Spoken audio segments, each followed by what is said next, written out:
John. Welcome everyone to our second seminar of this term. It's quite exciting. We have a seminar this evening on Marxism and children's literature with the award-winning poet and former children's laureate Michael Rosen, and with the Professor Michael Rosen from Goldsmiths, and with the Dr. Emma Bell from Brighton, who is a scholar of English literature and art history, and also a lone full-time working mother. And they will present their perspectives both on children literature and the life of children literature today in the UK.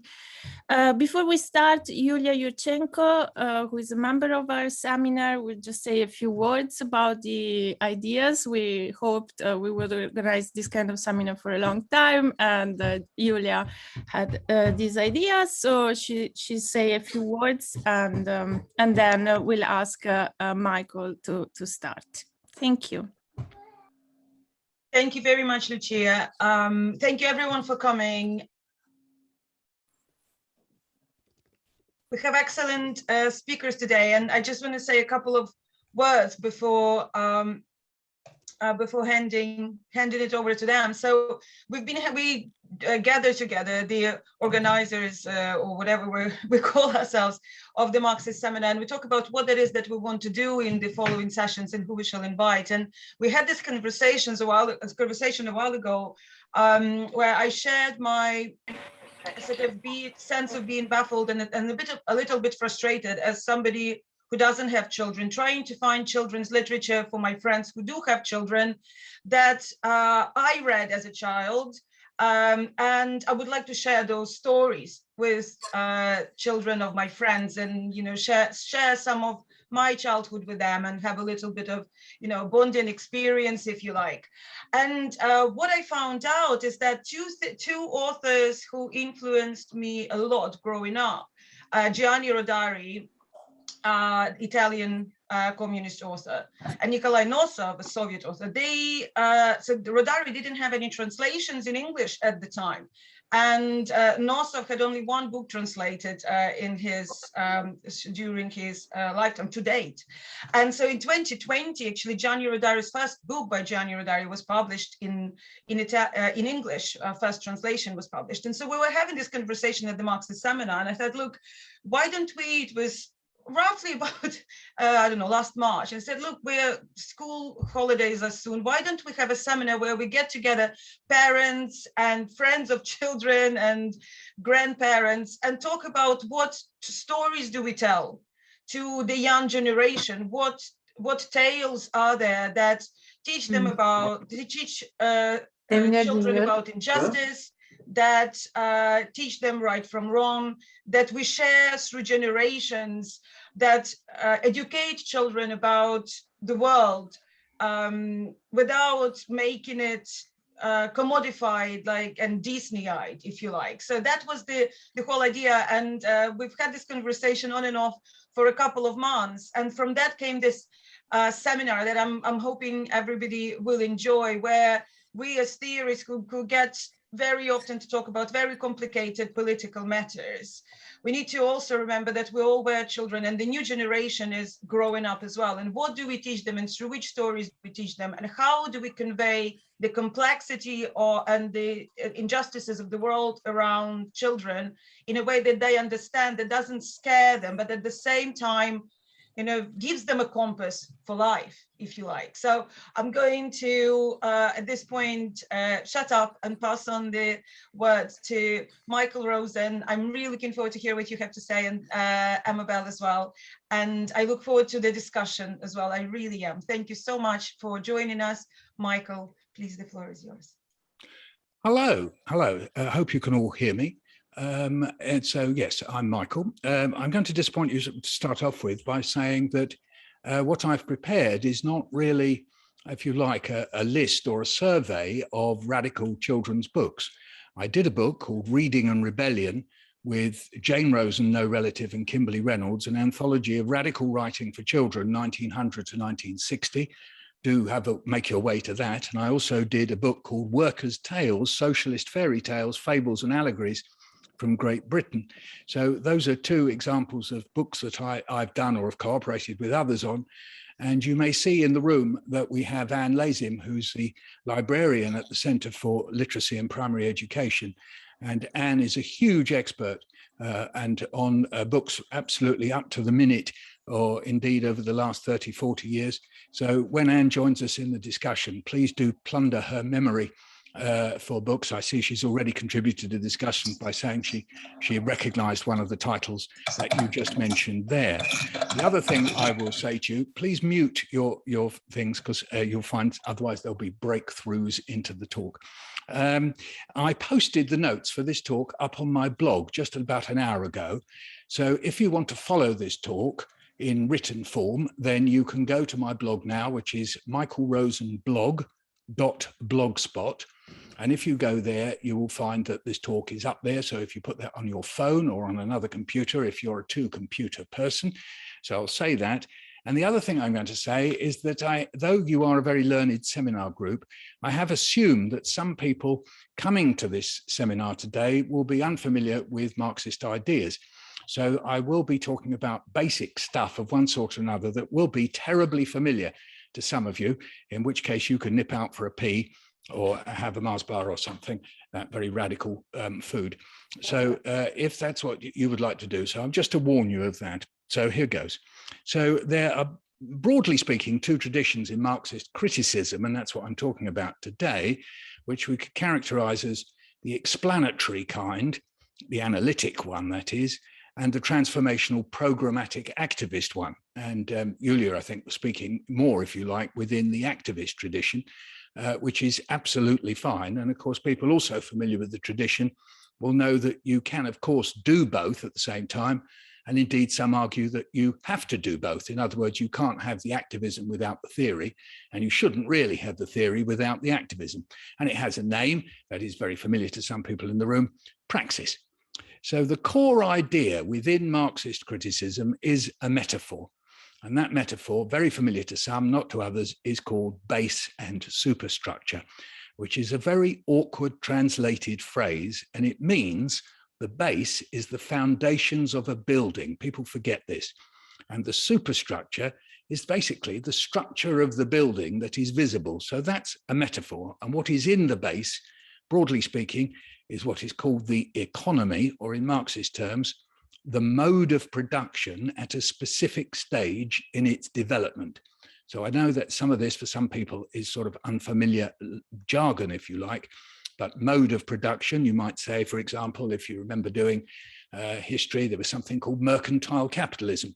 So that would be an example of a mode of production, or a largely peasant economy. That would be another one. Or indeed, what people are talking about now, globalized capitalism, what we have now. So these are modes of production. So that, broadly speaking, Marxist terms would be in the base. And then the superstructure, this upper part of the building in the metaphor, is ideology, we'll come back to that, culture, the legal framework in a society, and the political institutions. And in culture, of course, is literature, and within literature, of course, children's literature. Now, Marx laid out this argument very famously to some in the room in his preface to a clumsy title, A Contribution to the Critique of Political Economy. And it came out in 1859.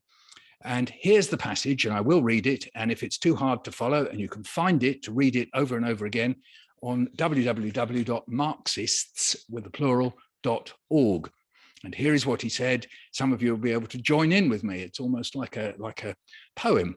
In the social production of their existence, men, and he did mean all human beings then, but we know at the time people didn't write that, men inevitably enter into definite relations which are independent of their will, namely relations of production appropriate to a given stage in the development of their material forces of production. So that's, again, he's saying what I was talking about, the mode of production. The totality of these relations of production constitutes the economic structure of society, the real foundation, that's how it's translated in mine, on which arises, so now we're talking about the upper structure, a legal and political superstructure, and to which correspond definite forms of social consciousness. In other words, our mind, our collective minds, the mode of production of material life conditions, there's a key word there, the way it's translated, does it condition, does it determine, does it affect, or does it influence? Remember that. The mode of production of material life conditions the general process of social, political, and intellectual life. It creates the conditions. Does it determine them, shape them? That's the Marxist argument.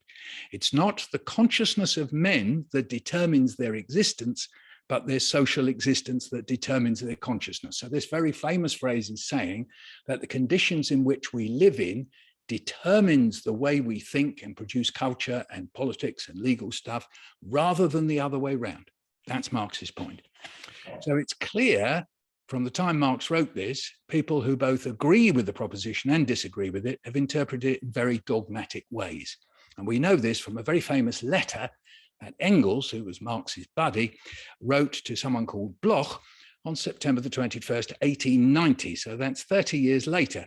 So this is Engels. So I will now quote this. Again, you can find this on marxists.org, or indeed, if you're putting up my blog now. Here is away we go with Engels. According to the materialist conception of history, that's what we're talking about today, otherwise known as historical materialism or Marxism, the ultimately, and that's in italics, determining element in history is the production and reproduction of real life. Real life is this stuff in the economy. You'll hear economists using the word economy, and of course it denies the human element. We are the economy, people working. Other than this, neither Marx nor I have ever asserted. Hence, if somebody twists this, you can see he's getting quite ratty here, into saying that the economic element is the only determining one, he transforms that proposition into a meaningless, abstract, senseless phrase. So he's basically dismissing the idea that somehow or other it's purely the economic framework that determines the cultural and ideological one. He's trying to say something different.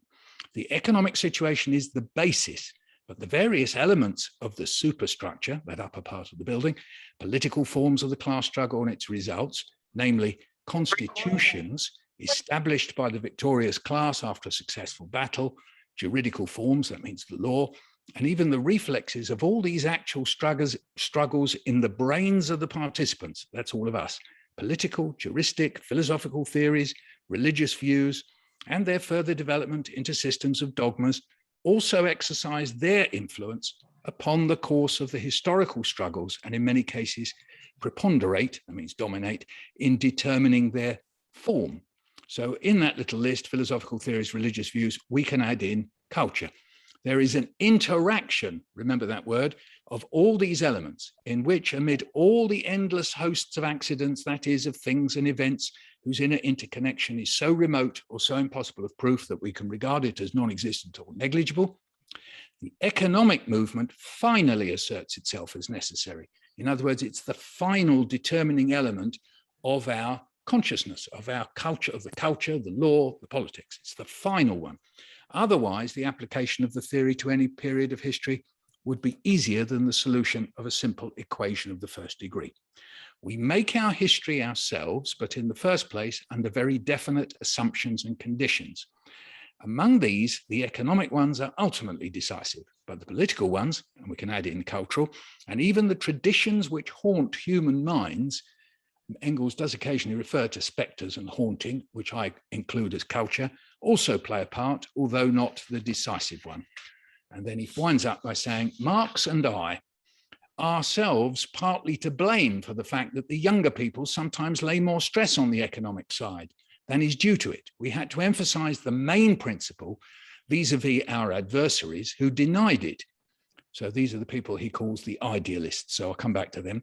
And we had not always the time, the place, or the opportunity to give their due to the other elements involved in the interaction. So you remember the metaphor, base, superstructure?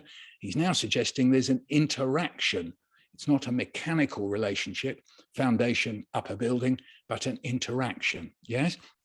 But when it came to presenting a section, of history, that is making a practical application, it was a different matter.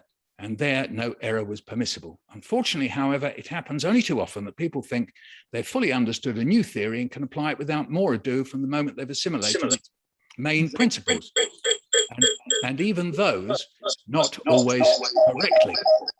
And I can exempt many of the more recent Marxists from this reproach, for the most amazing rubbish has been produced in this quarter too. So I'm just giving you a flavor of how already in the 1890s people are arguing about this core theory. So that's the founding two documents, if you like, that we work from. So he's saying, all this involves saying that there are two views that are mistakes. One of them is the one I've mentioned, idealism, which sees the world of ideas, culture, literature, and say the law, sealed off in some kind of autonomous world where, let's say, when I studied literature at university, books are seen to influence each other without reference to the material worlds in which they find themselves. How many times did I read in my literary criticism, Keats was influenced by Shakespeare, which, you know, he may have been, but the key issue that what Marxists ask the question, but why? What in his world made him go to Shakespeare? That's the question that Marxist criticism asks. Why did they go? Why did he go to Shakespeare? What was it about the world of Keats? Idealism also involves saying that this or that idea or book or theory changed the material world. That's what Marx is saying in that famous phrase about social being determining consciousness. So here's a little quote from somebody called Roy Bhaskar, who said, "Remember, the concept dog cannot bark, but real dogs do, and would do without the concept." So there is an example of someone claiming that the material world is, if you like, what's sometimes called the a priori. It comes before what we talk about in terms of consciousness. So the concept dog, I find this very funny, I'm laughing. The concept dog cannot bark, but real dogs do. And also you can hear Engels having a go at what we might call vulgar Marxism. I read vulgar Marxism almost every day, insofar as you can find it, where people try to relate very crudely something that's happening, let's say Doctor Who, or indeed in fashion criticism, not that, as you can see, do I read it very often, when you read that someone's saying that the height of this year's hemline was a result of interest rates going up. I have read things like that. That we could describe as vulgar Marxism. It's great fun reading about it. Now we're going to have a little short digression on dialectics. Sorry about this, but we've already heard about interrelationships and intersection. This is on the way to dialectics. A dialectical relationship is one of reciprocal or mutual influence. So, for example, in the human body, full of biofeedback systems, if you lack a hormone, for example, it stimulates its production. But then if it goes up, it will then inhibit the production. So you have a reciprocal relationship, pituitary gland affecting the thyroid gland and the pituitary gland affected by the hypothalamus. So there you have in the body dialectical relationships between these glands, one bit going up, the other bit going down, one bit going up, the other bit going down. And those people who are interested in the menstrual cycle will find that follows exactly the same pattern. Now let's get back to the base and superstructure. So a useful way to think of it is in this way, dialectically, mutual or reciprocal influence, but it actually may be asymmetrical. That's what Engels is referring to. One may be more determining than the other at any given moment. Yeah, maybe a dominant partner. So sometimes the superstructure may have the power to determine something in the base, politically, for example, particularly, for example, when the political structure is totalitarian. Think about Nazi Germany, with all that power concentrated in a tiny clique of people. They were able to determine certain changes in what we call the base in terms of the mode of production under Nazism and fascism in Germany. That would be an example of the superstructure determining something in the base. But also Raymond Williams, who we'll talk about later, was very interested in the idea that sometimes what goes on in one is out of sync with the other. Yeah, so we sometimes talk about things being antiquated bit of culture, or indeed we talk about things having been before their time. People look at, say, I don't know, let's say Bauhaus culture and say that it was sort of almost before its time. The mode of production wasn't ready to put Bauhaus ideas into practice universally, but after the Second World War, it was. So there was an example of it being out of sync. Now, children's literature sits within areas we often call ideology and culture. So in other words, in this superstructural area, though we have to remember the production of books are as commodities in the base, though some people try to produce books separate from capitalist production. So that's quite important, particularly resistant and radical books where people try to avoid the cash nexus and so on. So the price of production and sale often affects what gets written and read. So actually, in quite crude, almost vulgar Marxist terms, you can actually sometimes see that. In fact, if you take, for example, the rise of the picture book, which is very familiar to us as a very normal form that we give children, but it's actually historically determined with an ever widening audience, depended on the downward curve on the price of color printing and the security of the market in schools and public libraries. It's very much pump primed, particularly in the States and in Britain, by school buying and public libraries. And the whole history of the rise of picture books is very much related to its own material base. And of course, that aspect of the public buying of, say, picture books is very much under threat now, both because school budgets, lack of libraries, the closing of libraries. This is a direct assault on the provision of children's literature right here and now in Britain. And then a note on ideology. Okay, so in its original meaning, was limited to describe the ideas that dominate social behavior. This was the, well, as it was put by Marx, that the prevailing ideas are the ideas of the ruling class, and that was ruling ideology. But nowadays, that word has come to mean a general group of coherent ideas belonging to any specific group. So you have to watch that word ideology a bit. Now a note on culture. So Raymond Williams gave us a little schema that I personally find pretty useful when thinking historically about culture. He gave us 3 categories, but we don't see them as necessarily mutually exclusive or separate: residual, dominant, and emergent. Very, very useful. So we could say that the British monarchy and the House of Lords are residual aspects of culture. They survive for material reasons, we'd have to explain it, but they are residual. They belong to a previous mode of production. But a dominant ideology, we might say, could be the idea that the free market can solve all problems. I am a victim of the fact that Boris Johnson thought that COVID could be solved by the free market. He said he was against market segregation. So there is the dominant ideology of the day.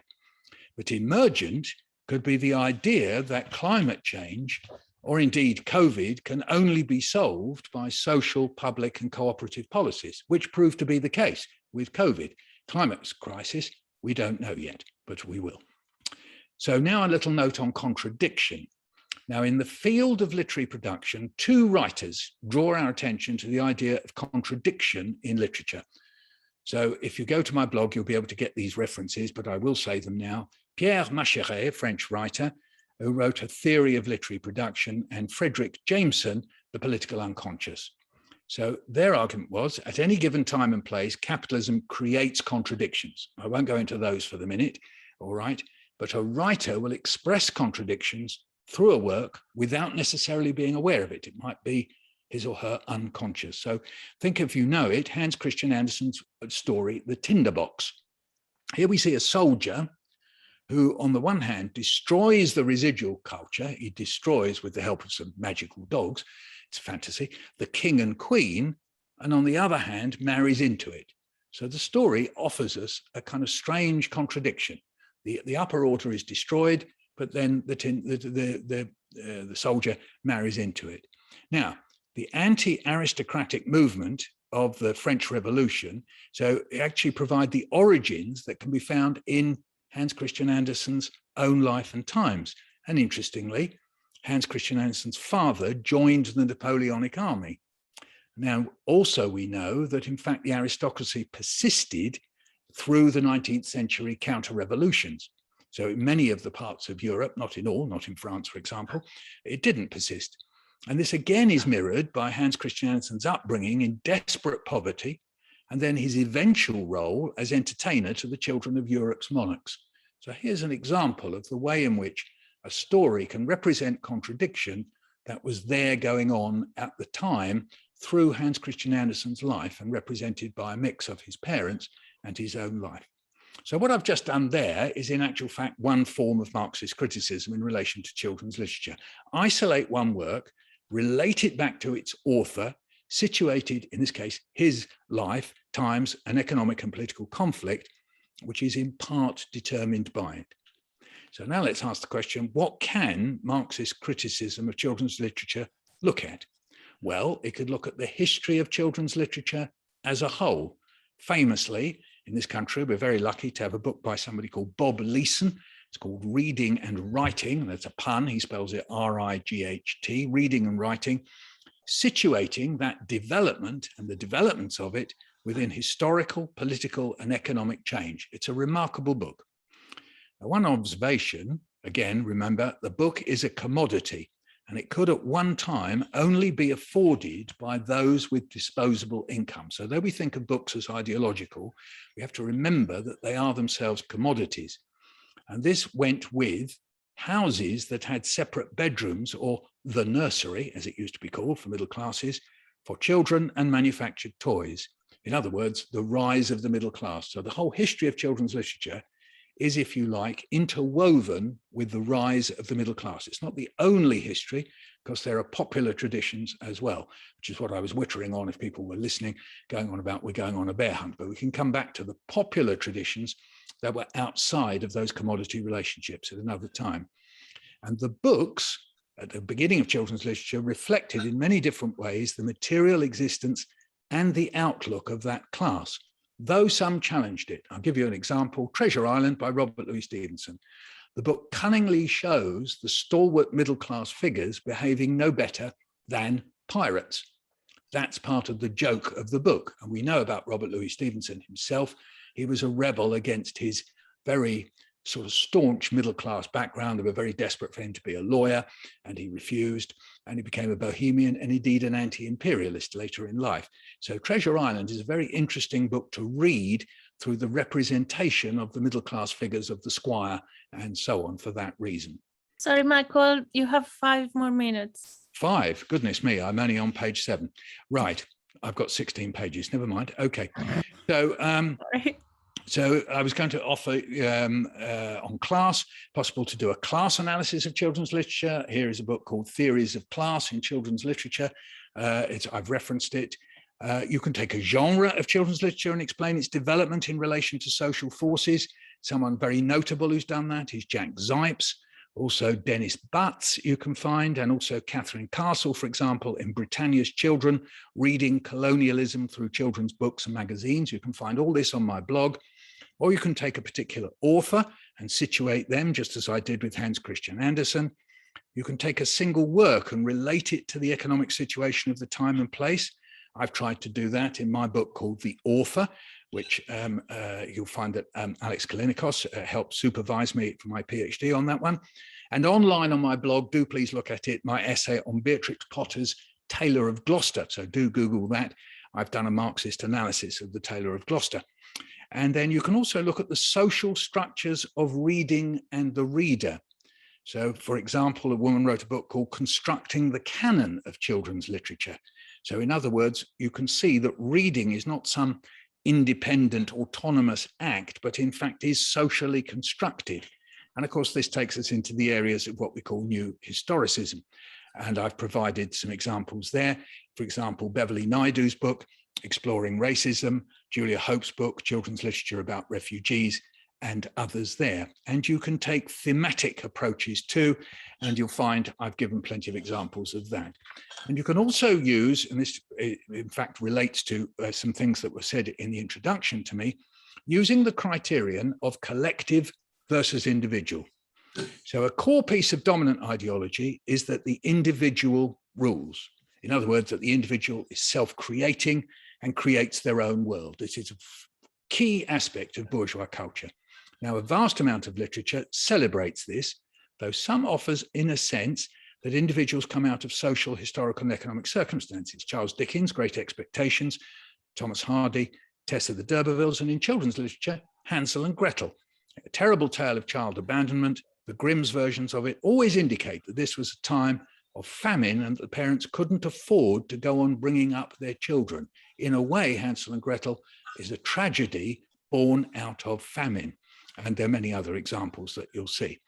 And then also key to what the introduction mentioned is championing those books or authors deemed to be subversive of the status quo. The Little Rebels Award is absolutely key to that, going on now.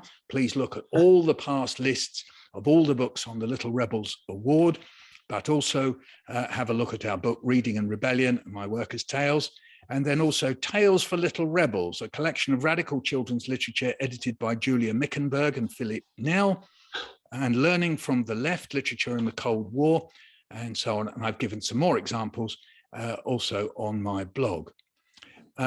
So I was going to go on now about some general broad themes that raise kind of issues for us. And I'll just quickly mention them.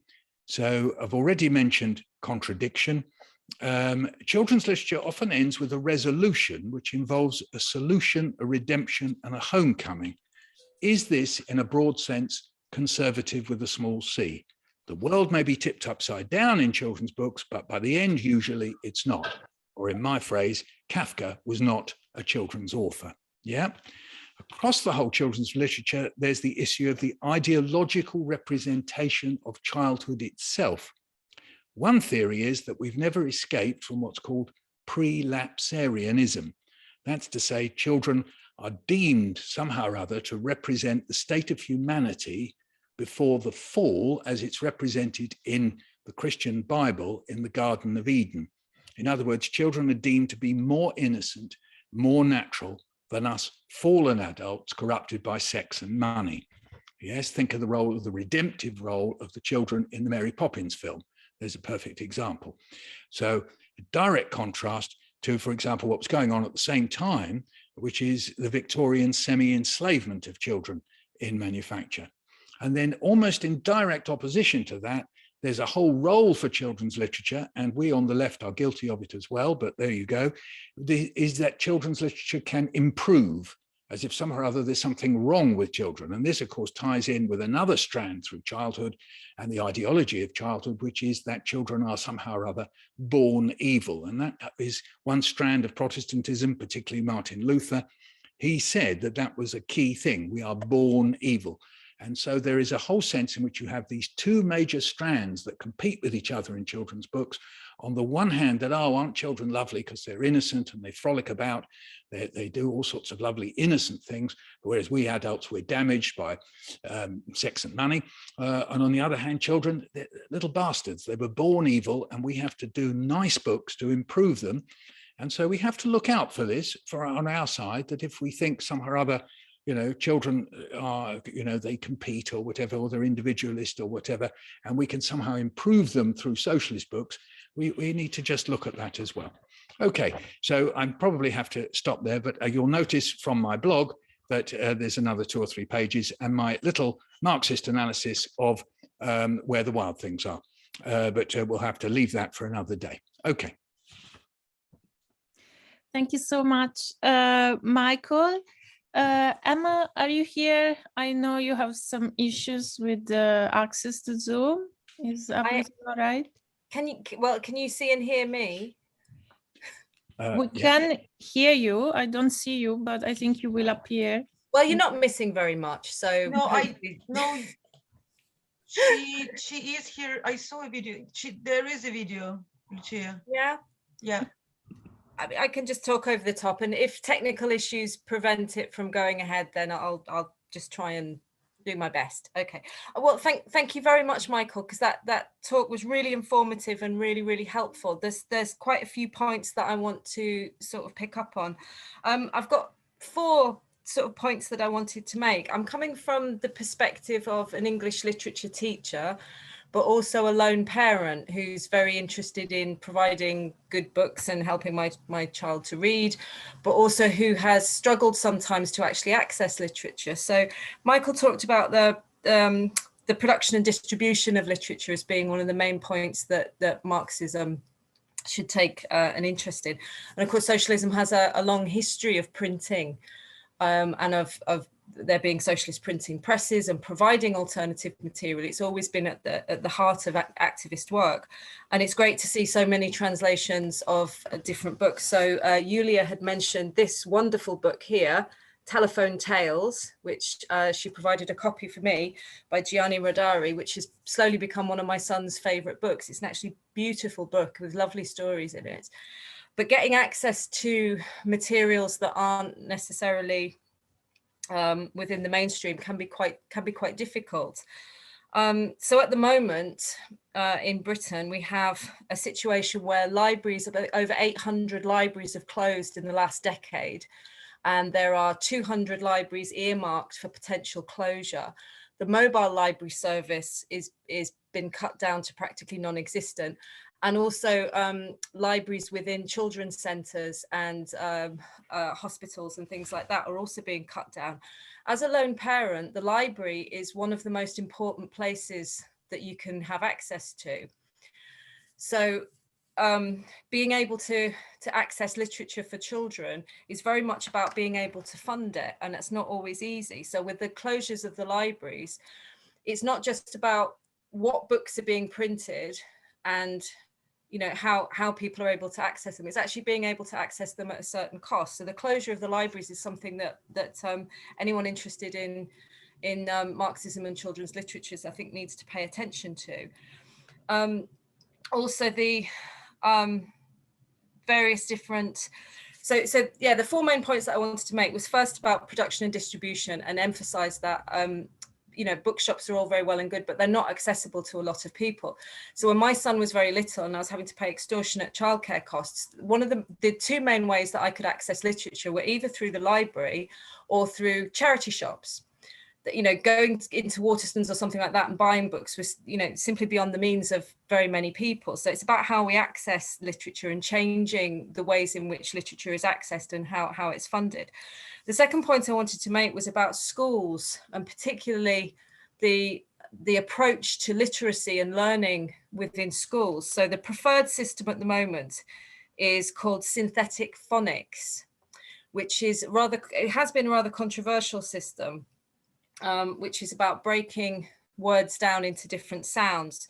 And at the moment at our local school, they have no budget to buy books for the library because the budget has been pre-apportioned to buy synthetic phonics books through a company called Read Write Inc., which is owned by somebody called Ruth Mishkin, who has links to the Conservative Party. So effectively, the school library is very limited in what choice it can offer because there are government policies that are dictating what they will spend their budget on.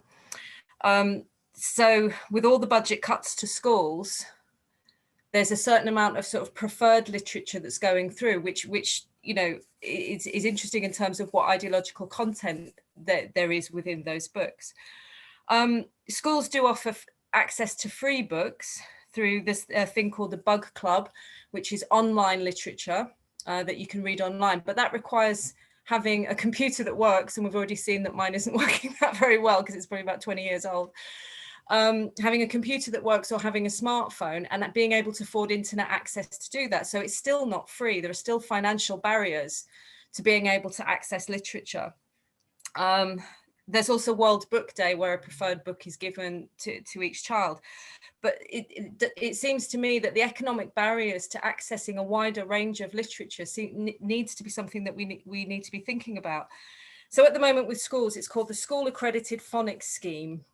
So by 2022, each child in Britain will be using products from the Read Write Inc. company.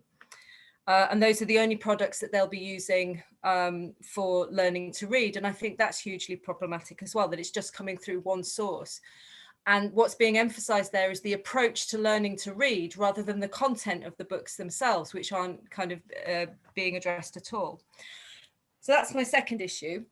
And then the third issue I wanted to talk about is the sort of fantasy of the right-wing press about something called woke literature, of which Meghan Markle's new book, The Bench, is apparently an archetypical sign of this woke literature.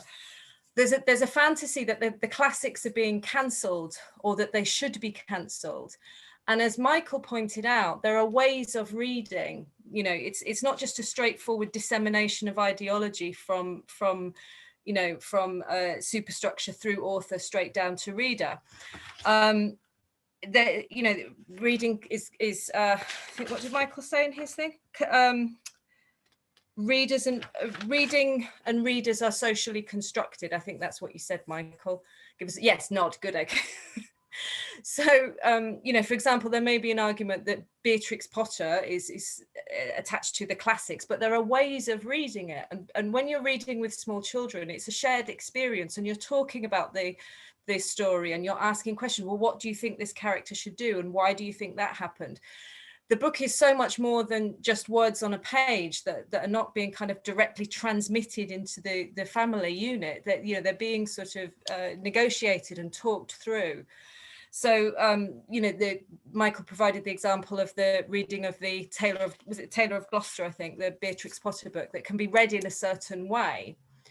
So this idea that the classics are being cancelled, I don't think that's the case at all. I was recently involved in a library audit for our local school, where we were invited in to go through the school library and all the reading materials and talk about what representation was there, what we'd like to see, and to see if any books needed to be removed. And it was a shared experience with the teachers and the parents, and there were some children involved in it as well.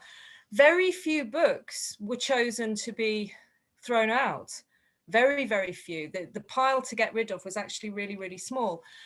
And the only ones that chose to get rid of were ones where quite a few princess stories where the young characters were talking about body image in a negative way and talking about being fat or being ugly, which were clearly not appropriate.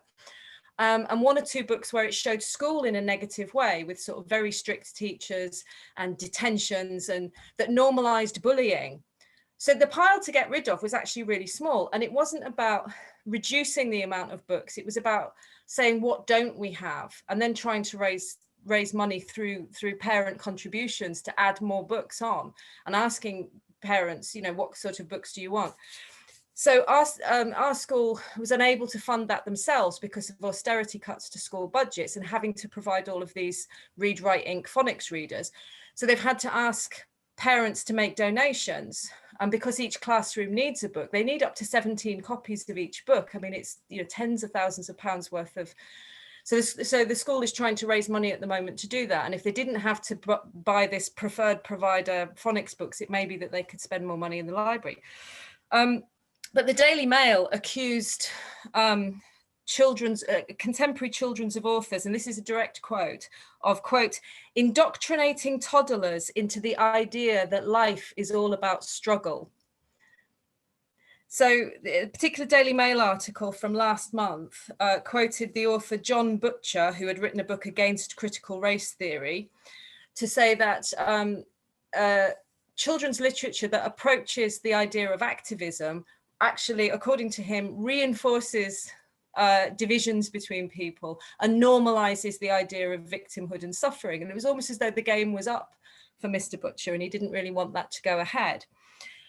So this idea of this moral panic around woke literature, I think needs very serious and careful attention, because it's suggesting this sort of idea that you can indoctrinate children, which picks up on what Michael was saying about this prelapsarian fantasy about children, that they're sort of Schrodinger's child. They're simultaneously completely innocent and can be filled with dangerous ideas if they read seditious literature or they have seditious literature read to them, and simultaneously thoroughly evil and have to be sort of bullied or shamed through literature into being good.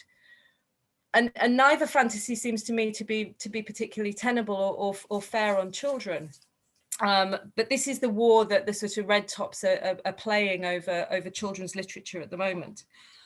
And then the final point that I wanted to make, because I'm going to keep it brief in case my internet connection goes again, is about different themes within children's literature. And it's really just to reinforce this idea that there's a sort of assumption that some basic values that socialists and also many others might share have to be kind of effectively drilled into children, and that literature is the primary way of doing so. So there were various moral panics in the 80s and 90s about children's TV and what was put on there. But at the moment, probably because Meghan Markle's produced a book, it's refocusing itself on children's literature. So it's the idea that, do sharing and team effort really have to be taught as kind of, unnatural impulses? So one thing that interests me as an academic is, what is the assumption about human nature that's underpinning some of these arguments about children's literature? Is there an assumption, based on a sort of capitalist mindset, that human beings are born kind of essentially selfish and self-serving, in which case sharing and caring is a kind of unnatural impulse that has to be taught through literature that provides negative consequences or for not doing so, or that provides examples of reward for doing so?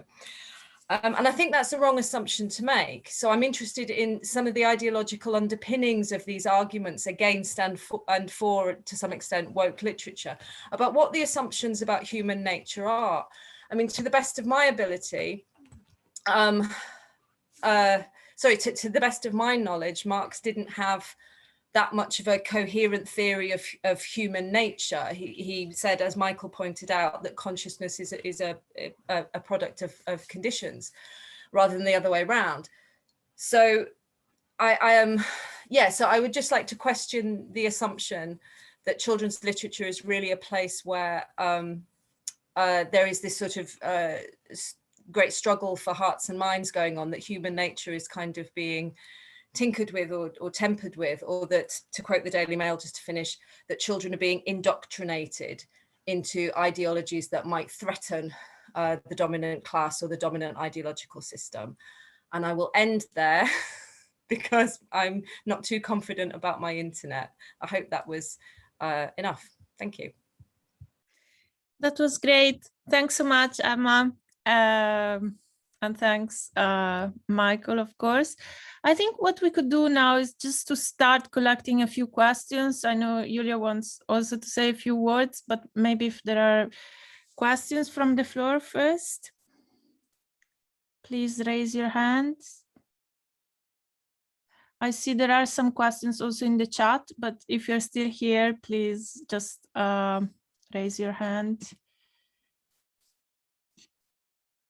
Okay. Anyone else apart from Alex who raised his hand? Okay, then Alex first, and I will read a few questions from the chat as well. Please, Alex, go ahead. Okay, sorry, I wasn't expecting to speak so quickly. Thanks very much, both Emma and Michael. I just wanted to pursue something that I think came up in Michael's presentation, but it's also relevant to Emma's, which is this. It seems to me, just from the experience of reading children's books, reading them out, is that children's books tend to have the structure of comedy in the sort of technical rhetorical sense. In other words, you have things start off okay, there's some sort of crisis, reversal of fortune, and then the crisis is overcome in some form of reconciliation, and there's a sense in which that's obviously ideological. Everything's okay in the end. I mean, Michael mentioned Mary Poppins, good example. There's this kind of scary bit in the city, and Mr. Banks loses his job, but he's redeemed morally and becomes a director of the bank at the end. So it's all okay. So there's, particularly since he's a banker, there's, a definite element of kind of ideological reassurance there. And I think, I did look at your full presentation, Michael, and I think where the wild things are is has that structure, because at the end Max comes home to, you know, a hot meal that has been left in his room, presumably by his mother, which offers the reassurance that there is someone who loves him and who forgives him even when he's been naughty.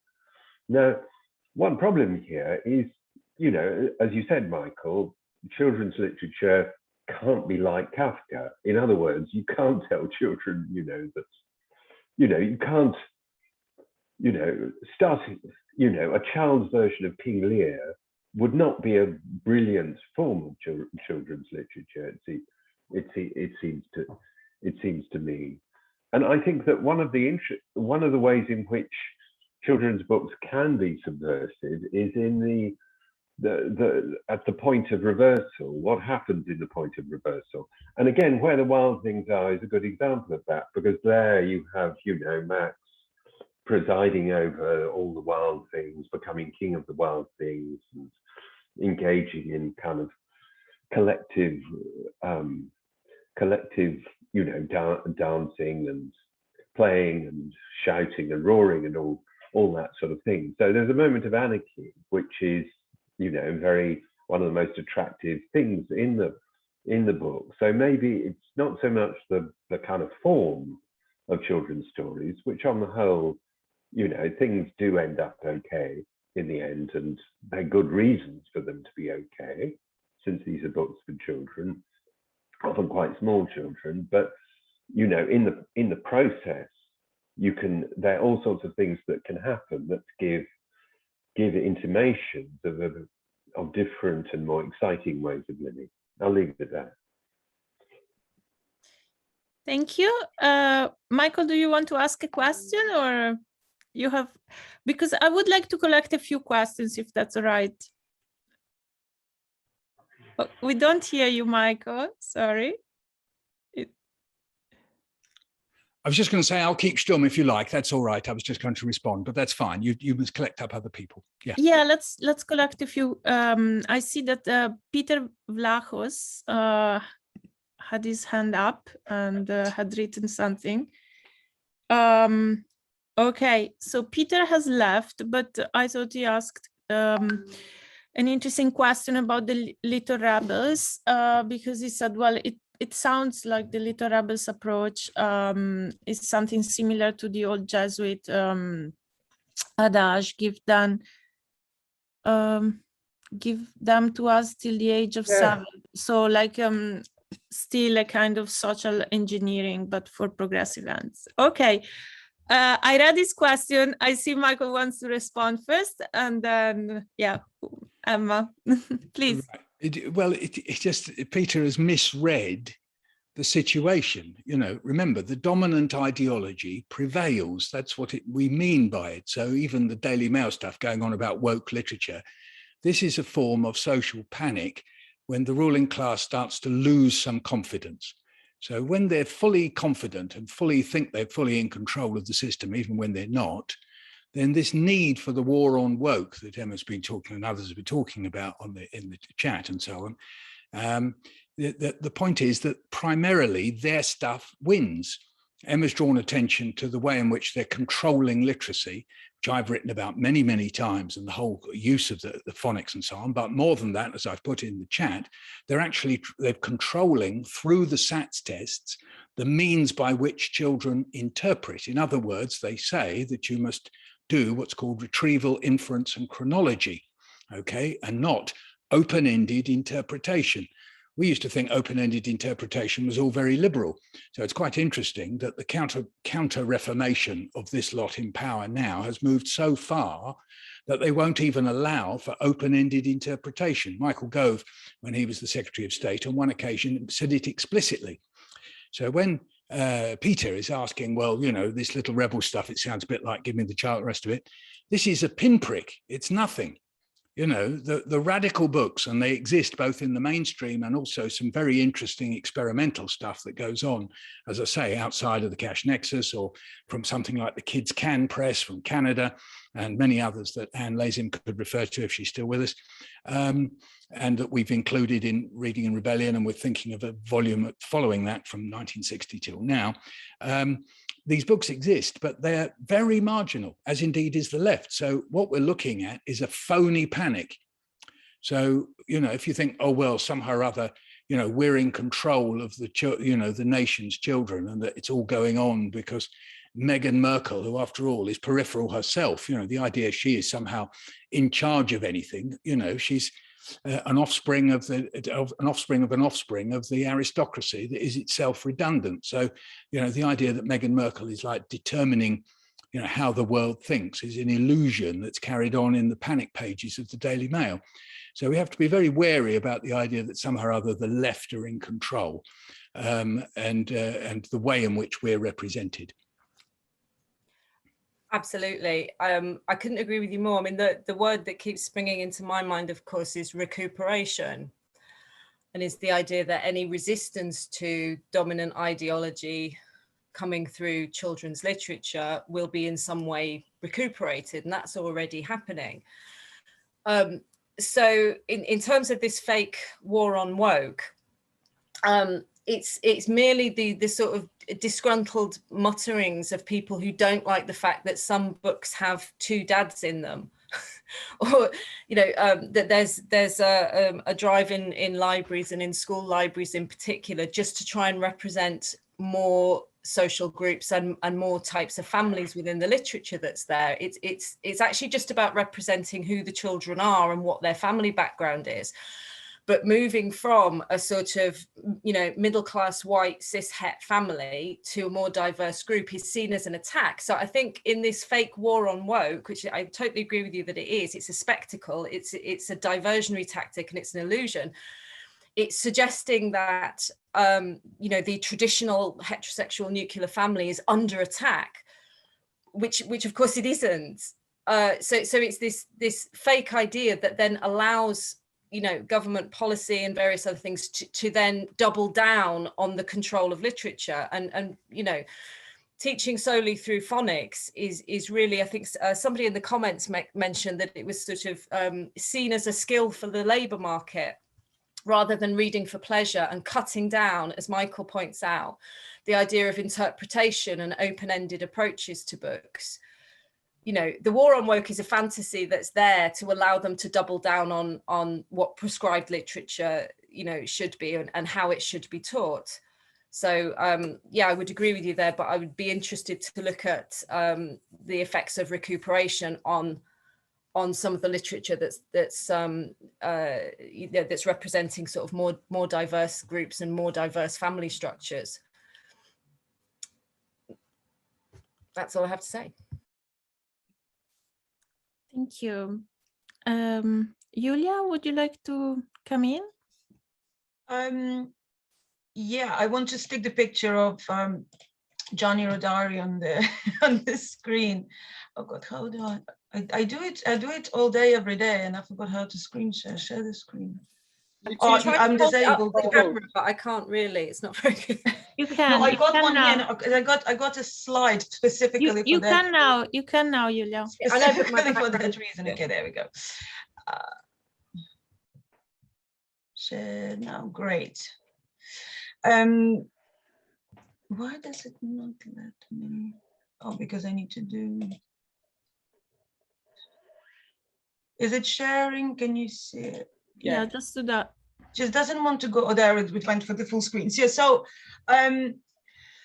yeah, I really enjoyed the interventions, and I really enjoyed this conversation, because what kind of stories we tell, and which stories are marginalized, and which stories are treated, which stories are placed in schools, which stories we find in the bookshops, which stories end up on TV, which is where families who cannot keep buying physical books but can pay TV license or Netflix license. Those which stories kind of make it is very important, because as as Michael and Emma have already highlighted, the consciousness is created by material reality, but it always is a dialectic, and the stories that we hear of course, we do process them, but if we do not hear a different resolution of a conflict, of a crisis that Alex mentioned, we may not come up with a certain language, certain understanding, certain interpretation of why the world around us is the way it is. And it's not to say that children have to be educated, you know, that this is a communist party or this is stories, but at the same time, the kind of the ideological underwriting of different stories is extremely important. That's why I think and the fact, and also what we understand, what becomes classics and what becomes accepted classics is very important, and that is deeply ideological. So the fact that, for example, certain foreign tales, such as Grimm's tales, are considered classics in Britain, and you will find them in every single bookstore, and January Diary was only translated for the first time in 2020, does tell you something. The fact that Nosov at all wasn't translated properly, and that also was only translated to a certain limit, also tells you something. So this is a cover of the telephone tales, which Emma has spoken about, and I was really glad that this translation came out, and we're old friends, and it was great to see that her little boy is enjoying the stories. And I have another colleague here in the room who I gave this book to, and I get good responses as well. And the other book here, the cover, this is January Diary himself, and he was a communist, and he was influenced a lot by the fascist regime, of course, and he tried to integrate that kind of activism and storytelling in his writing. As did Nosov in USSR. And the second book cover that I have here is the Cipollino, the Little Onion, that I will tell you about in a second. But I was having this conversation with a couple of colleagues on Monday about different tales that we tell and not tell children, and kind of certain social narrative that we introduce them to or not. And I was telling about the stories of Cipollino and Dano and all of that kind of stuff. And one of the colleagues said, "Oh my God, but these stories, they are not for children. This sounds very tragic." And I was like, no, it isn't tragic at all, because the stories that Rodari was writing about this Little Onion and the telephone tale. So this is the Little Onion animation screenshots that Soviets have produced. These stories that Rodari was writing about, they were about social inequalities, they were about poverty, they were about injustice, they were about imprisonment for non-compliance, they were about excessive taxation, but there was also a lot of humor in them. There was a lot of solidarity, camaraderie. And this, what Alex, you mentioned, that there are these kind of crises that somehow get resolved. And how that gets resolved. In these tales, they are not resolved by magic like they are in some what considered as classic tales or Disney tales. They are resolved by a Little Onion and his friends breaking out of prisons and getting rid of the oppressive regime and building a house for the little pumpkin who was homeless before. So that kind of the sense of opportunity and hope, and the humor and the trickery that the oppressed can actually do around those who are oppressing them. That actually is like, I didn't think that there was anything traumatizing in that. It is actually a better way of talking to children about what they already see around themselves. And I suppose here the material conditions, of course, are important, because if we are talking about children in very affluent areas of London, for example, who do not necessarily see homeless because homeless were swept away by the police, and they do not understand the sense of want, to them, maybe these stories say nothing. But to children who live in Southeast London, where I live, who have to, the students who I teach, who have to work alongside studying and looking after their siblings, to them, this is the story of their life, and they recognize that. And having stories like that on TV, having that in bookshops, having that in schools is extremely important. Another author I just want to briefly mention, who was doing similar stuff to what Rodari was doing in Italy, is Nikolai Nosov in USSR, and his most famous series, he's written loads in his lifetime. His most famous series was the story of Dano. Dano is the boy who doesn't know, on Neznayka in Russian. And there are these three sets of stories and there's Dano and his friends, Dano in the sunny city, and Dano on the moon. And they were the social critique that was actually very activist literature that went from kind of different characters represented different social strata deliberately, and that's reflected in the critique of this literature. He is the kind of clueless proletariat, if you like, but he has the everyday consciousness and he has the willingness to learn and to progress. And then there is the, you know, the oppression by science and those who think that they're in authority and so on and so forth. And so they go from kind of the social setting into this kind of the sunny city, which is a potential communist society, to Dano on the moon, which is these adventures in a capitalist society and consumerism and all the ills of capitalism, which different critics of this series are portrayed as either a bit too politicized or kind of, or just the right amount. But the fact that, you know, these stories, like some of it was translated back in the 70s, if I'm not mistaken, the first set of books, and the rest of it never saw the day. There are cartoons now that they have been dubbed and they've been produced in the 90s in Russia. But those kind of stories, like I haven't met many equivalents to that. So the fact that, as Michael, you have highlighted, that there is a lot of this kind of literature, but it is marginalized. It doesn't make it somewhere. That is something that's also a signal to us who are doing research for grown-ups, that perhaps we need to do something around children's literature on actively trying to make accessible alternative narratives of not some sort of magic, you know, social change will happen by the magic of the market, but rather it is through solidarity and collective action that certain things can change. So that's my intervention, and beautiful pictures for you to look at here on the screen. Stop the share now. Thank you, Julia. And I see that your intervention has provoked quite a lot of discussion in the chat. So whoever wants to intervene now, please do.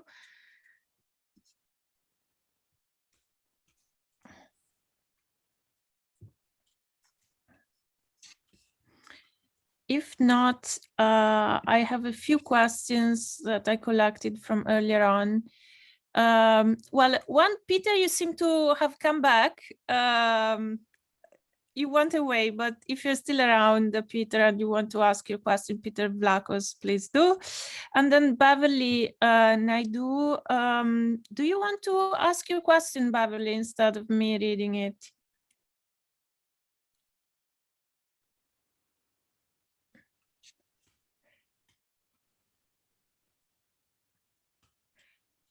Okay, so Beverly's question was like, rather than seeing hope for the main character who survives a challenging situation as an ideological panacea. Ah, here you are. Here you are. There. Sorry, I forgot about the unmuting.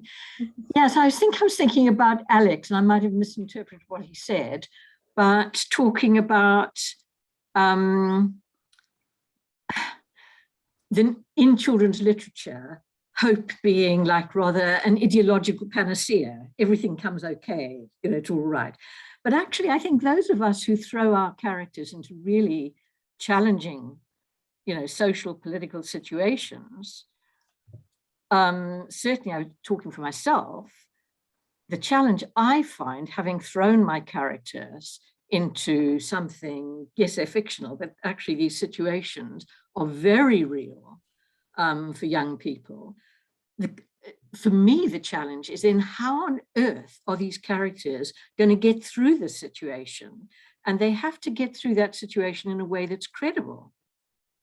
So although they mightn't solve, so for instance, in Journey to Joburg, of course, my two characters don't solve the problem of apartheid. But what they do is they save their baby sister in the process. And that is an achievement, you know, that's survival.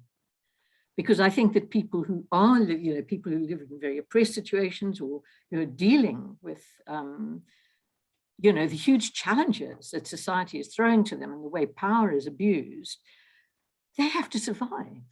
So I think if you put your character into a situation like that, you know, you're then, how can you find a credible way through for them?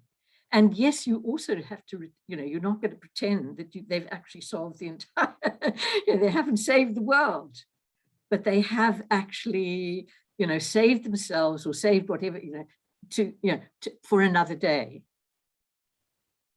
So I'd be kind of interested to hear kind of thoughts on that. And yes, sometimes, of course, yes, if there's, so I had a book called Chain of Fire, that followed Journey to Joburg. And yes, you can see the kind of social organization there.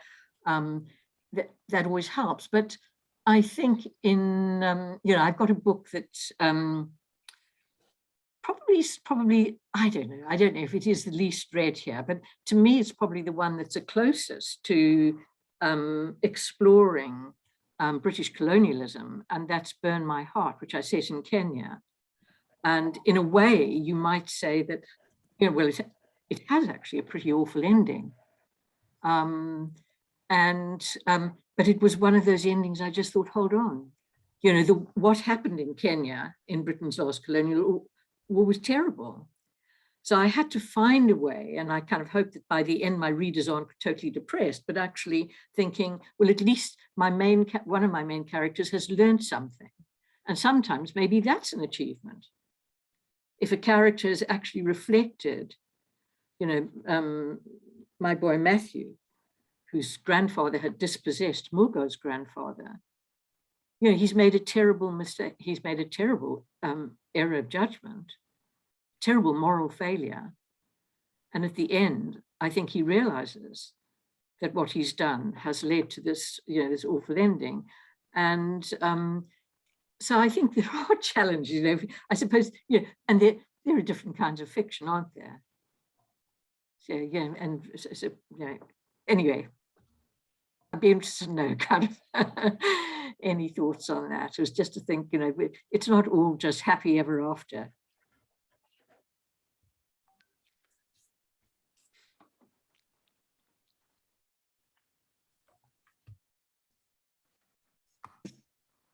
I suppose, thank you very much for talking to us about that, Beverly, and I look forward to having a look at some of your books. I suppose this idea of hope, it brings me back to one of the things that kind of really bothers me, which is there's an assumption that teaching values or explaining the world through children's literature is somehow a magical way of making the world a better place. It's an abnegation of responsibility on the part of the adults to, oh, well, we've fucked up, but if we teach our kids this, then their generation will sort all that shit out, you know? And so offering kind of unrealistic resolutions and happily ever after endings for things all the time, you know, it seems to me to be a contradiction of this assumption that you can make a better generation through literature, and if you know, through the ideas and ideology that's transmitted through literature. But, you know, but equally sort of leaving the end of a book with, oh, well, you know, things are still shit. That doesn't seem to be the right answer either. And I think it's more possibly the realm of young adult fiction, which can get to grips with much more difficult storylines and more sort of messier endings and kind of not necessarily fully resolved endings. So I guess it depends for me personally, your question, on the specific age range that the literature is aimed at. And all of this emphasis on this country of teaching that literature is merely there to teach people the skills to read and write because they need that for the workplace, and that the content of the stories is somehow, you know, both desperately important and desperately unimportant at the same time, seems to me to be where possibly some of the activism work can come from, because it's that contradiction of the assumption of the power of children's literature that seems to me where the system sort of collapses. So I think I've taken your question off in a completely different direction. I'm sorry about that. One of my superpowers is to do that. But this idea of hope and the endings of literatures, I think, is fascinating. So, yeah. Can I just come back on that? Because what I think, are we not doing this here where we're actually looking at the content as if it's fixed? Because to me, the most important thing as I'm writing is actually, I'm hoping my readers are going to, yeah, they're going to be in a dialogue. They're going to be in a dialogue with what they're reading. They're going to have questions on the way. And it's those questions, and in that dialogue, in that process, they can say, you know, did that really happen? Can that happen? How does that happen? Why does it happen? To me, I don't know, you know, I'm not going to control how those young people are going to, you know, what the conclusions they're going to come up. But if they've gone away with questions, then to me, I thought, yes, good. Okay, that brings me back to, sorry. And not necessarily always at young adult. I don't think we have to wait for young adult. I think, you know, I think it is possible to, you know, to ask those questions a lot earlier, and a lot depends on the context, how it teaches. But so this brings back the whole thing. We're talking, this wretched, the phonics, and this is what it is, and but and the deprofessionalizing of teachers, which Michael has written about so much. Because surely if teachers themselves have read the book, they've got questions, and a dialogue between a teacher and children in the class, and that surely is the most important thing, the journey, and what questions you're going to come up with, not necessarily the answers, but the fact that you are creating readers who, who've got questions, urgent questions. Absolutely, and it brings us back to, Michael's written in the chat, I wrote 3 books where children take on the whole crazy test regime, my Uncle Gob books. And it's again this idea that particularly in this country, the government is or seems to be or has been vocally against this idea of critical reading, of the book being in dialogue, to use your language, which is of course one of the most important things about reading, especially with children, is the discussions that take place around what's going to happen, why did this happen, and so this idea of sort of using literature as a sterile sort of set of almost mathematical sounds by which you can transmit preferred ideas and block off others seems to me literature will just resist that particular kind of mode of usage of it, or the idea that literature is merely there to teach you skills that you're going to need to survive in capitalism, of reading and writing, and that's its sole purpose. And yes, I do agree that it's not just young adult literature where their dialogue can and does take place. I was reading the horrid Henry books with my son, and we were getting into quite a discussion about morals and ethics, because he was on Henry's side and decided that everyone was annoying and they wouldn't let him do what he wanted to do. And I was saying, well, hang on a minute, Henry's doing this, and was it no, it's fine. But his favorite books at the moment are actually the Worst Witch books. And he really likes Mildred Hubble and thinks that she's fab. And he really empathizes with her, because no matter how hard she tries to do something, things keep going wrong for her. So, I think that this idea of dialogue and open-ended and not these neat resolution endings, I think that's very important. So, yeah. Thank you. Alex, did you want to get back to Beverly on this? And Michael, feel free to chip in when you want. You need to unmute yourself, Alex. Yeah, sorry. No, I think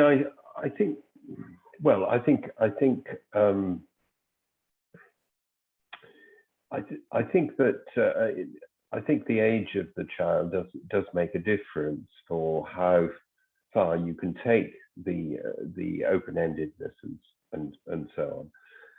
I think that there are also other genres like poetry. I know, that Michael's poem, that small children love Michael's poems, and in a poem you can, well, I'm not a poet and I should be careful because there is at least one here, but you don't need resolution or anything like that. You can focus on something very specific, and I think, and in a way this relates to what Emma was just saying, often you can, one of the things I like about your poems, Michael, is the way in which you adopt the child's perspective and the child's naughtiness and, refusal to conform with what adults want to make themselves do, want to make the child do, that's very, very powerful, and I think very, very attractive to children, and it's an interesting way of kind of opening things up, which I think is more difficult with stories for smaller children. There's a limit to the kind of grimness that you can, and uncertainty that I think you could do. But maybe I'm wrong about that. I think it's very complex because, you can, gifted writers can get away with complete murder. One of the greatest children's storytellers, certainly in terms of success, readership, is C.S. Lewis, whose Narnia books are very open Christian apologetics, And two, and it's an interesting contradiction of what I was saying, you know, the series ends up with the main characters discovering that they're dead. Okay, it's okay because they're in heaven and so on and so forth, but it's a kind of, there's a kind of tension there, which is quite interesting. But I'll stop. Thank you, Alex. Michael? Yes, just to say that I gave the example in my talk about collective versus individual. So when you're looking at stories, so Beverly's raised the issue of hope and what kinds of things. So I've put in the chat, Benjamin Zephaniah's Refugee Boy is a good example in which a boy is facing deportation. Now, you know, they win. So the question is, it's a happy ending. How did they get there? So there's two things there. First of all, this main character is marginalized and oppressed. And as we know, society is busy pointing the finger and saying that they're not really refugees and all the rest of it. So this is, you know, reading always takes place in a context. So this is absolutely crucial. And so there is a dialogue. And so somebody like Benjamin is having constantly in his books a dialogue with what's going on around about the typification of young black men, about racism, about refugees and so on. So you can feel in his books that he's having this conversation. So with Refugee Boy, it's quite interesting because it then raises the question, well, how do you deal with deportation? Do you try and deal with it fighting it out legalistically, or do you deal with it collectively? So there's an interesting thing that occurs, even as I've said in the chat, with very, very simple fairy stories and folk stories, as well as books written for older children. Does the hero, heroine, main protagonist, do they do it through self-actualizing, which plays into the whole individualistic dominant idea? Or do they find friends? What kind of friends? Where do they come from? Are interesting things to look at as parents or as teachers, or indeed if you're being a critic. So just within folk tales, you'll know the Musicians of Bremen. So there's a story that's in the Brothers Grimm, and it's about, you know, a group of animals, each with their different abilities, who overcome the problem. And it's in its own way, it is a simple little socialistic fable. Tolstoy did a version, or perhaps he originated, The Enormous Turnip. You can't get the turnip out of the ground until you collectively pull it out. So it does have, you know, happy endings, as you say, Alex, but there is a way that you get to that point that is very, what I would say, qualitatively, fundamentally different, particularly if you lay over it this prism. Is it done individually or collectively? So as you say, the tradition of comedy, so if we take Twelfth Night, Shakespeare, Viola, this aspiring middle-class person who overcomes the problems and of course marries into the aristocracy, is a perfect example of a kind of bourgeois comedy, even though you've got all sorts of other elements on the way. And in a way, you know, many children's books show that individual, but then others have got these very interesting, all sorts of currents of collectivity. Some people remember The Machine Gunners by Robert Westall, a very interesting book about, which I would call in the Emile and the Detectives type tradition of groups of children, quite often boys, sadly, but I mean, you know, it's a shame people looking for other forms of it, but quite often show collective action overcoming the problem. So Emily and the Detectives, the Otterbury incident, some people remember even more revolutionary, the Honey Siege, where the boys go on strike, by Gilles Bouet, French book, very much in that tradition as well. So I'd want to nuance what you're saying, Alex, by saying what is the route from A to the end point, because they're very, very different. And sometimes in some children's books, endpoints, I mean, you really don't need to read the last page because it's like, well, yeah, okay, fine. Do you know what I mean? That the author's closed it all up. In actual fact, all the meat and potatoes is on the way. I mean, Roald Dahl, who I'm not championing particularly here, is a perfect case in point. That, say, if you say the end of Matilda, it's kind of, yeah, all right, okay, well, it doesn't matter. Meanwhile, actually, as it happens in The Witches, he disobeyed the fundamental rule of restitution that takes place in children's books. Sorry, spoiler alert, but the boy remains a mouse. So it's quite interesting. It's the only Kafkaesque ending that I know. Anyway, just by the by, that's just a joke. I'm not championing necessarily Roald Dahl, though there's elements that are quite interesting. Thank you. I know you need to leave, so do you want to say a few words before you do? I just want to say thank you to everyone for a really fascinating discussion. It's given me lots of things to think about, and please use your libraries. I've put in the chat box, you know, borrowing a book from a library is an act of civil disobedience at the moment. So just, you know, we've got to make sure that they stay alive, because they're such huge, important resources, not only for getting access to as many different books as possible. They have a wide range of books you can order, you can do interlibrary loans. But for lone parents and for parents on a low income, they are literally a lifeline. They're also places where you can go for children's groups and sessions, and you can get support, and some of them are attached onto children's centres. And the government wants to get rid of as many of them as possible, and it's, you know, desperately important that we keep those. Yeah, so I'd like to, sorry, I've got to dash off, but I've got to go and pick my son up. And just to say thank you very much to Julia and Lucia and Alex for organising the event. And thank you so much to Michael for that great talk, for setting everything up. It's been great. Thank you very much. Thank you, Emma. Thank you. Yeah. I just wanted to ask Anne Ladzim. Are you here? You were mentioning some reports about the representation of ethnic diversity in children's literature. Yes, I'm here. Yeah, as Michael mentioned, until very recently, I was the librarian at the Centre for Literacy in Primary Education. I'm now retired, but still, as you see, taking a lot of interest in what's going on in children's literature. CLPE for the last 4 years has produced a report called Reflecting Realities, and the 4th one just came out last week.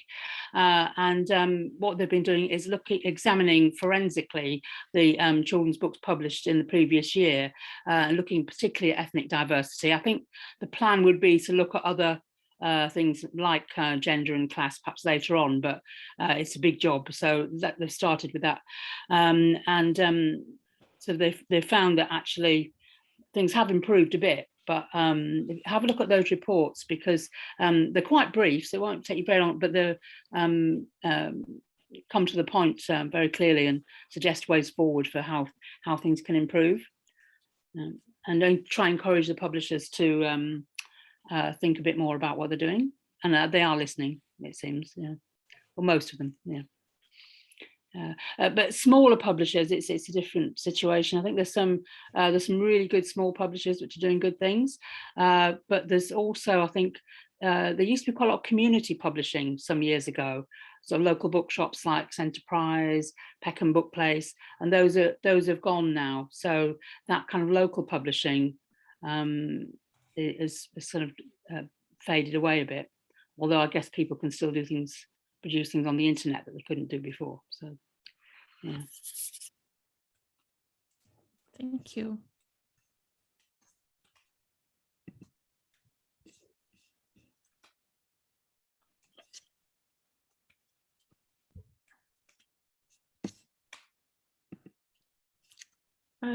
Anyone wants to make a comment or ask a question?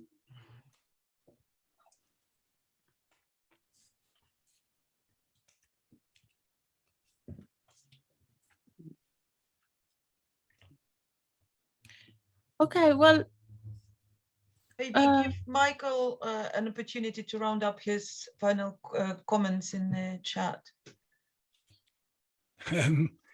Yes, this is the key thing that has emerged, I think, today is, if you like, in the area of critical literacy, so that you can find the most perfect book that you might think fits the ideas that you are championing in form of socialism or Marxism or whatever. The key thing, looking at it through your child's eyes, is, are you developing, or are they developing, is your child or the children that come into your care or whatever it is, forms of critical literacy? So again, that doesn't necessarily mean hammering them over the head by saying what is critical literacy, but giving them the how, giving them the means by which they can interpret books. And that requires what I've put in the chat, what Teresa Kremin from the Open University calls book blether. That's to say that use the communal activity of being in whatever family networks and so on that you've got, or indeed in classrooms or whatever, so that ideas can circulate. And that if you do this with forms of open-ended questioning that some of us have developed over the years, this is one of the most powerful ways to socialize what goes on in books. So if you look at my thing on Where the Wild Things Are, it is indeed exactly as Alex described it, but I think there are some very interesting aspects that are ambiguous. So if you look closely at the text, the key point in the story with Max, he says that he wants to be where someone loved him best of all, but it doesn't say who that is. Now, people may say, well, it must be the mum, but it doesn't say that. And I think if you look at that book through the prism of what's called attachment-detachment theory, that you come up with a very, very different answer than the one that just simply says, this is a boy who overcomes his problems. The ego lives, because he was partly based on Freudian psychology, because he was going through Freudian analysis, and he gets back home and he's loved. Well, I don't think the book actually says that if you explore it. The bedroom is empty, the mother is never seen, and you don't see the mother at the end. In some ways, the book is also a parable about detachment, and detachment owes its social origins to the rise of the middle classes in the 16th and 17th centuries. The whole detachment idea of pushing children out of the bed into their nurseries was part of the accumulation of achievement and indeed property. So I've very much truncated it, but I think that in a way that book is offering a critique. And if you want to see it, as I say in my article, see it absolutely shown, have a look at the film The White Ribbon by Michael Haneke to see the way in which that kind of treatment makes you introject the values of those who dominate, or indeed the middle classes or the bourgeois or the prevailing ideas. So have a look at that, because in some ways that book offers a tiny little critique, and there's certain things that children, when they read that book, are uneasy about. That bedroom is a very funny, odd place. There is nothing on the walls, and he is alone in the room, and the only thing that he can people the room with comes from his imagination. I think Maurice Sendak was playing very interesting, ambiguous games.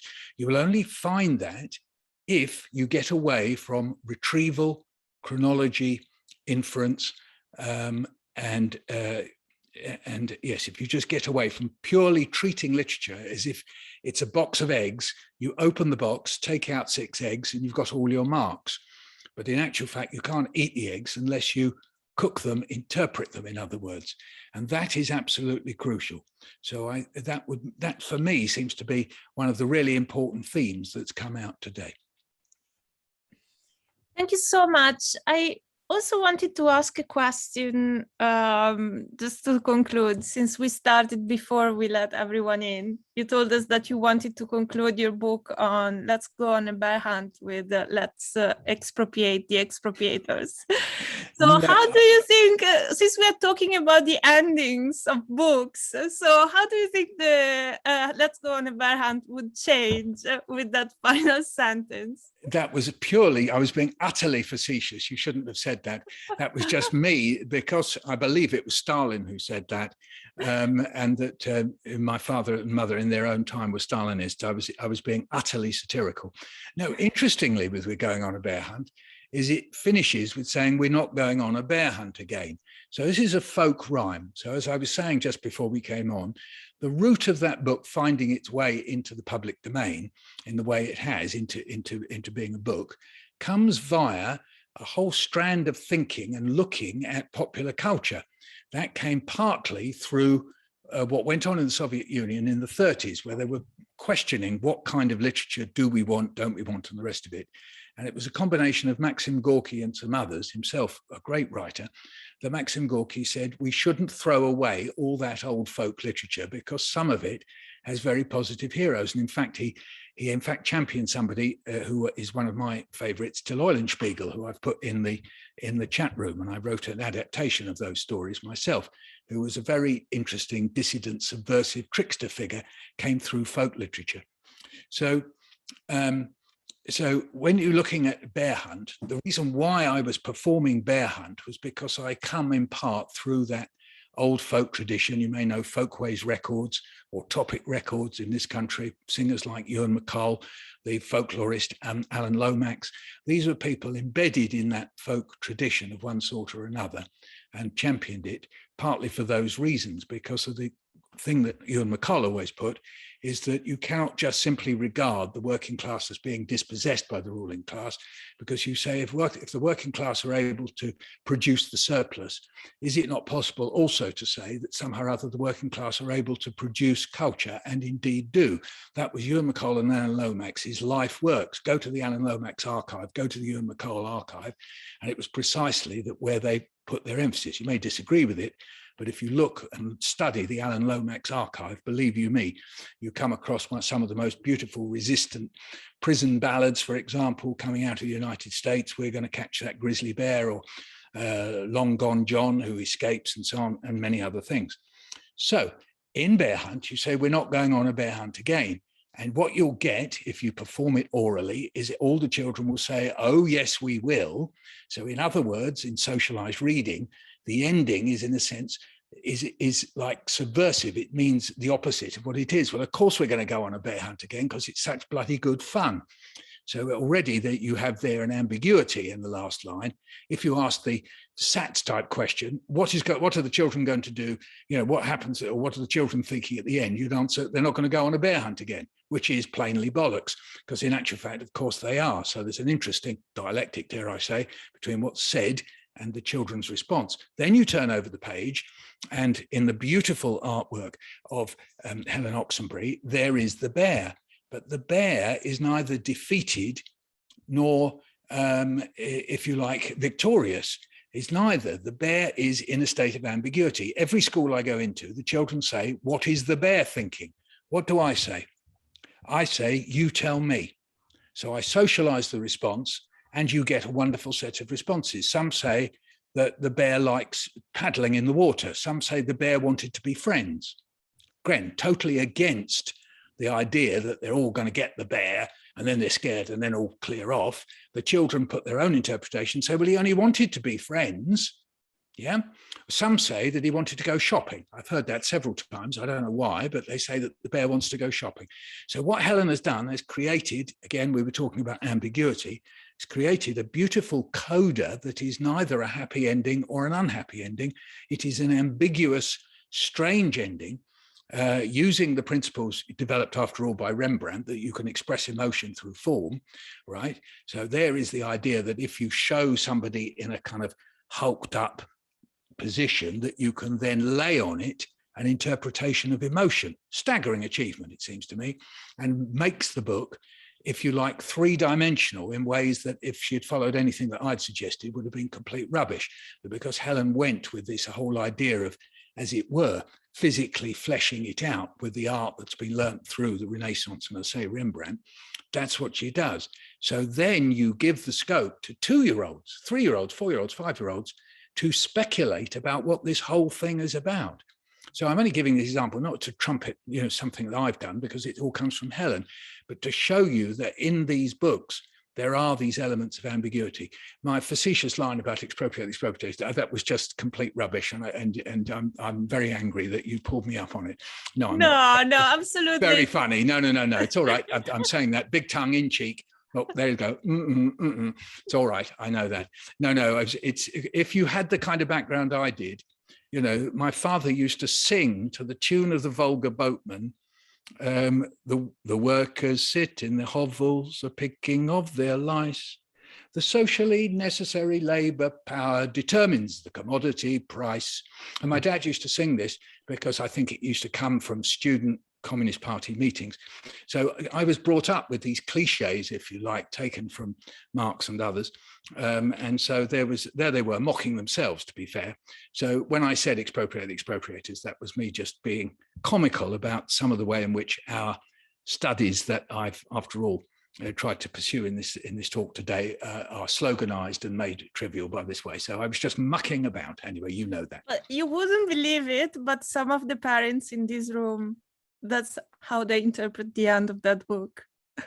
Oh, right. That somehow or other that somebody has expropriated the expropriators. Well, fine. That's okay. I'm interested in children's interpretations of children's books, more so than adults. In actual fact, I supervise a seminar with Julia Hope, who I hope is here, called Children's Literature in Action, where our students, many of them teachers, go into schools, or they're in schools, and what they do is explore how children interpret children's books. So it's a whole 12-week course that the students do, and it's called Children's Literature in Action, and we will produce a book of the 18 best projects that the students have done over the last 5 years that will come out next June. So there will be an example of how teachers interacting with young people interpreting books, a book, say, like The Island, which is about refugees coming to an island by the great writer and illustrator Armin Grieder, German writer, A-R-M-I-N, Grieder, G-R-I-E-D-E-R. So I've got another book just out that's in the on the long list for the Carnegie Awards this year. In fact, the Kate Greenaway.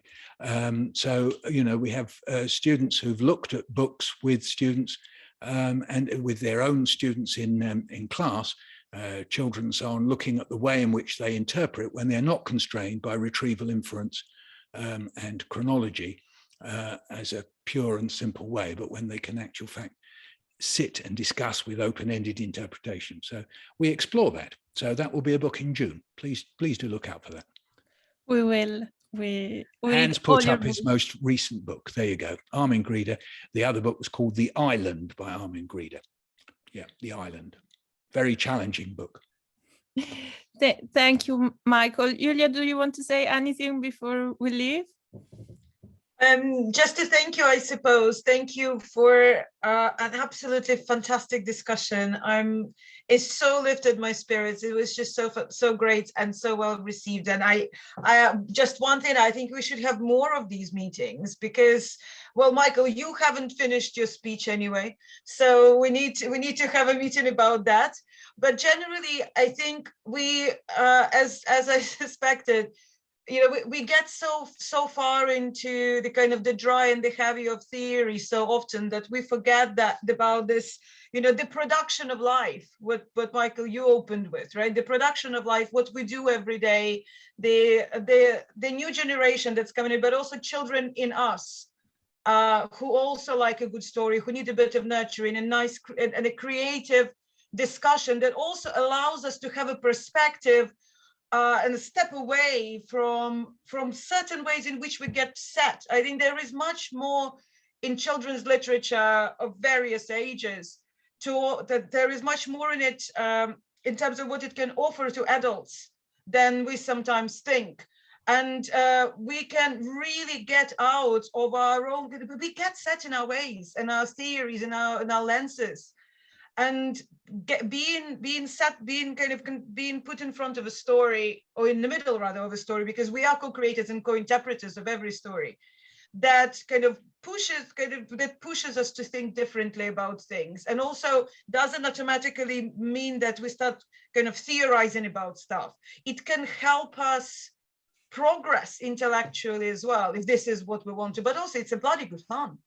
And I think that we should definitely do that, and also connect with the young ones, because, and I will finish on a political note, we do have a crisis on the left where there are a lot of the younger generation, the younger and the older generation connection seems to be a little bit lost, and there is a bit of nostalgia and a little bit of sourness in the meetings on the left about how, you know, how do we build a better society, this and that and the other. Well, let's engage in storytelling together and build those bridges and realize that, you know, the sages don't always have all the answers. And as Michael, you said, see the world through the eyes of the child and see how they see it. You know, be co-creators of that future together, because it is theirs as much as it is ours. So yeah, I think that's for now. We definitely have to do this again. This was just so much fun. Thank you, everybody. Let's go on a bear hunt again. Let's go on a bear hunt, and I am saving the last bit of the chat, and we'll populate it into a resource. And somebody already mentioned in the chat that it's a great kind of suggestion of what to get kids for Christmas, this list of literature. So yeah, and let's keep it growing, and and more of this, please. And thank you all so much. I know that lifted my spirits beyond any expectation. So oh, that's amazing. Thank you, Julia, and thanks also to Beverly. We are expanding our horizon on children's literature, and it was really great to have you this evening. And thanks everyone for your contributions. maybe Bye-bye. Beverly can join us next time.